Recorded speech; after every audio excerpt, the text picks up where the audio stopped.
Sa mga mahilig dyan mag-lotion pero hindi sapat ang budget para sa lotion. O ito, try nyo na itong lotion ng Warada. Magkano ba to? 100 plus lang to eh. And 3 peraso na yan guys. I don't know kung magkano siya. So, check nyo na lang sa yellow basket natin. And 3 ml na to.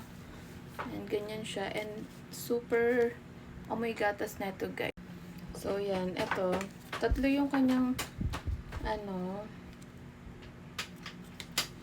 flavor. So, yun. 3 to. May strawberry, may milk, and papaya. And this 2 is my favorite lotion. Sobrang bango talaga na ito, guys. Ito ay amoy gatas. And ito naman is amoy papaya. Try natin paghaluin.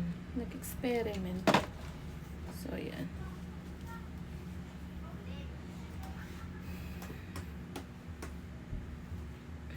Nangibabaw yung amoy ng papaya. So, yan siya. Ganyan yung consistency niya. Super ganyan lang. And ang bilis lang din na itong i-apply, guys. Mas mabilis lang yan matuyo, guys. Hindi siya yung sticky, ganon. Hindi siya sticky na lotion.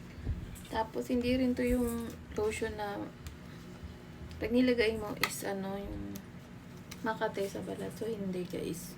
So, yan. If gusto nyo i-try, murang-murang lotion. Ayan, try nyo na kasi super sulit to. Ayan, andyan yan sa yellow basket natin. Check nyo na lang kung magkano yung price.